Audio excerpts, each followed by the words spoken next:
Why is it you're always causing some sort of commotion? I don't cause commotions, I am one. I'm going to ask this one because you were not at my first interview with Jeff. Right. But in that interview, everyone gushed about you for Dancing Through Life. Right. And just talk about getting prepared for that, because I know it was a lot. Well, I want to hear this. I can't. Thank you. Thanks for gushing. Hear about this enough. Thanks for gushing, Jeff. Oh, I'll gush. You can't keep me. Wild horses couldn't keep me from my gush about you. Chris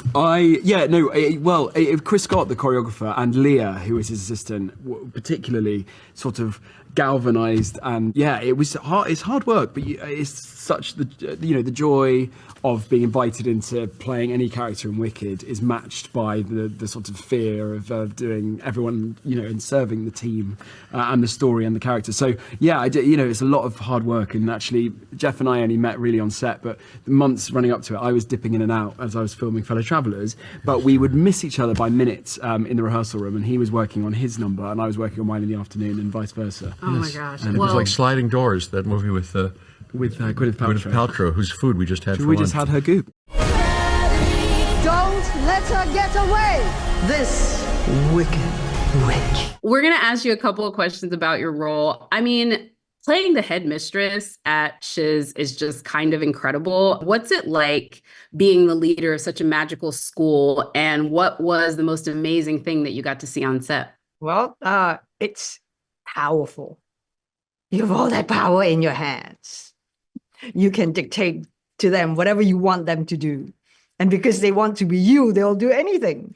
I like this. I like this power they're giving you. And it looks good on you. Can I go ahead and say it? You. A lot of your scenes are with Cynthia, who we love. What is it like having her as a scene partner? Oh my God. I mean, she was so encouraging, and I adore her for giving me the confidence, because she would stand there and go like, I know you can do this, because I've heard you. Just have fun, sing it out. Because I was going like, doing the squeaky thing, because there's so many people around. And I think at the end of the day, when you hear have fun, that's the key word. It's like, you're surrounded by people who love you, who are there for you. It's like, what can go wrong, right? You're just singing next to Cynthia Erivo. No big deal. Grammy big deal. Tony winner, no big deal.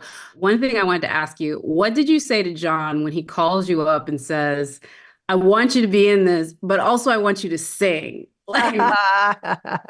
Actually, I was the one who called him back, and I said, I don't sing, right? And he was like, no problem. And the next thing I knew was I had this video from him, from Ariana and Cynthia, saying, it's imperative you come and join us now. So how can you refuse a lovely request like that? Listen to me. You can do anything. I definitely want to get a chance to talk about Wicked itself and why it connects to so many people, because you guys are going to be immortalized as these characters for forever. So why do you think it means so much to folks? And Ethan, I'll start with you. Wicked's been around for a long time at this point. It's been around for 20 years, and people have loved it for so many different reasons. It's really meaningful to be a part of the Wicked family, and then to be the Bach and the Nessa, but who are in people's homes eventually and on the big screen. It's just an honor, and if I were not in it, I would be so thrilled to be watching it over and over again. I was already so excited when I heard it was coming out. It was going to be made. So, just as a fan, I can't believe that I get to be in it too. That's lovely. What about you? Yeah, it absolutely means the world to me, and I think a lot of the fans watching will, because all the characters in it are so complex, I think they'll see one another and a lot of the characters, and at least little pieces of themselves in the characters. And maybe some of it's reflection, and maybe some of that is something they'll learn. Maybe they'll learn about the character and realize something within themselves too. And that's something I think a lot of people, and including myself, are going to take out of this film. It's the wizard who should be afraid of me. John, congratulations on the film. So excited to talk to you again. I'm most excited to talk to you about the sequences, because when I last spoke with you, I hadn't seen the film. Now I've seen it. Yes. And one short day. Walk us through how you did that. Well, that was a hard one because it's Emerald City. And if there's any moment in Wizard of Oz lore, it's like, what does it feel like to walk into the Emerald City? So it started with the perspective. And I knew that we were going to build Emerald City. So I wanted to bring the audience in and show that we weren't going to cheat. So there's one long oneer that we go straight through and see all the buildings that we build, all the levels. There are dancers on the rafters up there, and what it felt like to see a place that is aspirational, where everyone is there who has ambition and dreams, and there's animals and Aussians together. So we built this stage, or this set. It was huge. You could go into the salon, you could walk into any place, the dessert place, the magazines. You could open up and read articles. It was that detailed, and to have hundreds and hundreds of dancers all in sync and doing it, it was just an amazing experience to do. And yeah, it was just one of those things that you just dream about as a kid, to be able to shoot a sequence like that. And the song, of course, One Short Day, is great. And then to be able to go further with Oz, because it's the Emerald City, you had, the flat heads, and be inspired by the Denslow drawings from the original book. All those things came into play. Everyone was on full on deck. The costumes, the production design, the VFX, everyone was in on that. And of course, the ladies themselves had to really sell that as well. I love that so much. I know that folks, by this time that they're going to see the film, are knowing that there's part 2, obviously, and then they're going to be like me the minute they saw it, waiting for part 2 to come out. Like, yeah. I want it today. Me too. Sorry. But what are you most excited for them to see in the next one? What are you excited for fans to finally take a look at? Well, I love that, movie 1's about choices and how hard it is to make choices. But sometimes it's even harder to deal with the consequences of those choices. And so it gets messier in movie 2. And we don't have to do the backstory. We don't have to do catch up. It is, you are in the mud from the very beginning. And this beautiful, perfect, simple fairy tale suddenly becomes very complicated.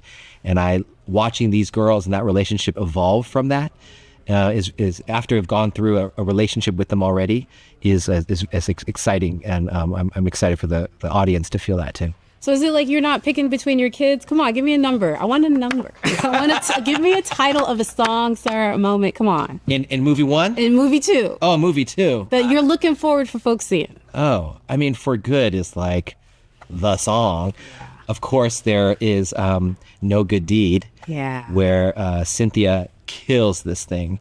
And she has her whole monkey army turning to her side, and she's accepting the witch that they want her to be, and it is extraordinary. And we have 2 new songs that I can't talk about yet, but they're very, very fantastic. Okay, I like that. We'll get back to movie 1 because the internet has already fallen in love with just the 20 seconds of Dancing Through Life that they've seen. Did you film it knowing that it was going to be the thing of thirsty videos about John? I just feel like you knew what you were doing. You're like, I mean, come on, it's Johnny Bailey.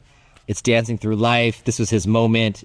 He was killing it. In rehearsals, he came in, he was shooting Bridgerton and his other series at the same time. So he would come in, we're like, okay, this is what we're thinking. And he owned it in a way that it was almost so at ease. There's very few leading men these days that aren't trying to be leading men. And he didn't have to try. He just did it. And his amazing skill set of being able to move, act, and sing all at the same time. We wanted to showcase that. And then we have this turning wheel, we call it the tornado wheel, that he had to learn how to actually maneuver with it.